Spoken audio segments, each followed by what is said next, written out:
Saka, bet tas taču man mācīts no mazām dienām, un tā tam ir jābūt. Un tiešām, tas tam tā ir jābūt, kad ģimenēs jau no mazām dienām ir jānes šo te uzdevumu un jādod bērniem, nākošajām paudzēm to, kas ir tik ļoti, ļoti svarīgs priekš mums visiem. Priekš mums visiem. Un tad nonākam pie tā, ka lielā mērā vecāki pašreiz jau ir tā diezgan tālu no šīm lietām. Un arī draudzē, kad es kalpoju, tad arī ir grūtības uzrunāt tos, kuri nav draudzē. Jo, lūk, viņi ir aizņemti. Ļoti, ļoti aizņemti. Un tā kā Biblītē arī tas ir teikts, vai ne, kad aicina kopā tēvs, lai pie mīlestības sēdinātu. Bet tur aicinātais viens, tur viņš ir nopircis vēršus, tur viņš ir iegādājies zemi, tur viņš ir apņēmis sievu, aizbildniet mani, es nevaru. Un tā tas arī ir šodien. Un tādēļ ir ļoti, ļoti svarīgi, ka mēs ieskatāmies tajā, ko Dievs mums patiešām pasaka un kā vērtēt. No kurienes tā likumība nāk un kā, tātad, kas ir nelikumību veicinoši un kas ir likumību veicinoši. Un tā ieklausīsimies vēstulē Galatiešiem 5. nodaļā. Bet es saku, staigājiet garā, tad jūs miesas kārību savaldīsiet. Jo miesas tieksmes ir pret garu, bet gara tieksmes ir pret miesu. Jo šie divi viens otram stāv pretī, ka jūs nedarāt to, ko gribat. Bet ja gars jūs vada, tad jūs vairs neesat padoti bauslībai, bet zināmi ir miesas darbi. Ir netiklība, nešķīstība, izlaidība, elku kalpība, buršana, ienaids, strīdi, nenovīdība, dusmas, ķildas, šķelšanās, ķecerība, skaudība, dzeršana, dzīrošana un tam līdzīgas lietas, par kurām es iepriekš saku. Kā jau esmu senāk sacījis, tie, kas tādas lietas dara, nemantos Dieva valstību. Vai tie, cik daudz to netikumu, vai ne? Un ka viņus tādus pavērtēt, kā mums dzīvē iet ar to. Un tam pretī tātad ir gara auglis. Un tās ir mīlestība, prieks, miers, pacietība, laipnība, labprātība, uzticamība, lēnprātība, atturība.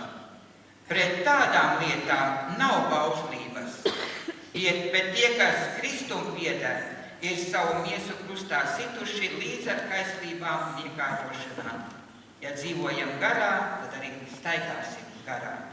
Un tātad likumīgās lietas, tās Dieva gars mums ir devis, un praktiski tātad, lai mēs arī to ņemam vērā un ka mēs paklausām Dievam un darām to, ko Viņš patiesi no mums sagaida. Un tādēļ šodien ir svarīgi, ka mēs varam pārdomāt šīs lietas. Vienu lietu gan es gribētu ieteikt, ka mēs tagad ar lielu uzbrukumu nevaram iet virsū. Tāpat kā ticības dzīvē, kad mums no Bībelītes dod pa priekšu piena barību, vienkāršu barību, tā kā bērniem. Ja? Vienkāršākās lietas, ka mēs pamazām dabūjam iemācīt. Un tad pamazām, ka mēs dodam cietāku barību un patiesi, lai cilvēki atgriežās pie Dieva. Šodien ir tāds laiks, kurā tātad ir lielas pārmaiņas pasaulē. un arī no Dieva puses. Tātad mēs varējām savus grēkus nožēlot. Tiklīdz mēs apzināmies, ka mēs esam kaut kur grēkojuši. Mīļais debesu Tēvs, lūdzu piedod, es izdarīju to un to. Tātad nosaucam vārdā to, ko esam padarījuši. Un ticībā to lūdzot, patiesi mums visas lietas tiek piedotas. Lai vai cik zem mēs esam nokrituši, debesu Tēvs aicina mūs piecelties un palīdz piecelties. Un tātad mums ir svarīgi, ka mēs lūdzamies. Lūdzieties, lūdzieties, lūdzieties. Tas ir svarīgākais, kas mums ir darāms. Un ar lielām lūkšanām mēs varam pat novērst karus. Mēs varam novērst zemestrīces. Zemes kodols pašreizajā brīdī ir ļoti nemierīgs. Un tas ir ļoti no tā atkarīgs, ka mēs esam aizgājuši tālu prom no Dieva. No galvenā palīga, kas mums var palīdzēt cīnīties pret ļauno.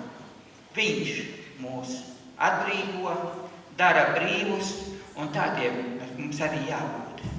Pasaule pašreizajā brīdī ļoti, ļoti strādā pie tā, lai cilvēku paverdzinātu.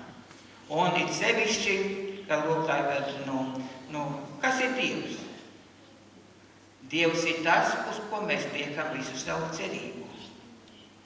Un uz ko šodien lielākoties cilvēki liek savu cerību? Uz kādu Dievu? Varat pateikt? Uz mamonu, ja? Tātad nauda kļūst par Dievu.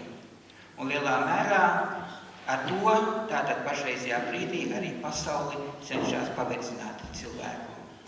Tādēļ būsim vienoti un palīdzēsim Dievam viņa labajā darbā, ka viņš grib atbrīvot mūs no visa ļauna, ka viņš mums grib dot visu to labāko.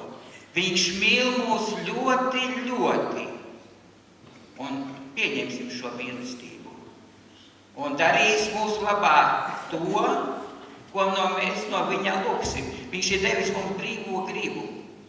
Izvēlēties, kam mēs kalpojam, no kā mēs sagaidām šo palīdzību, kas mūs vadīs šajā dzīvē.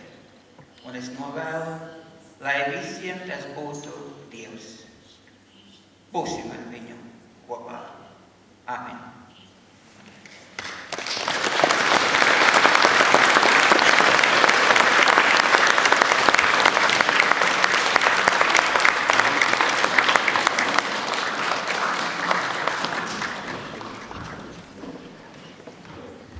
Vārds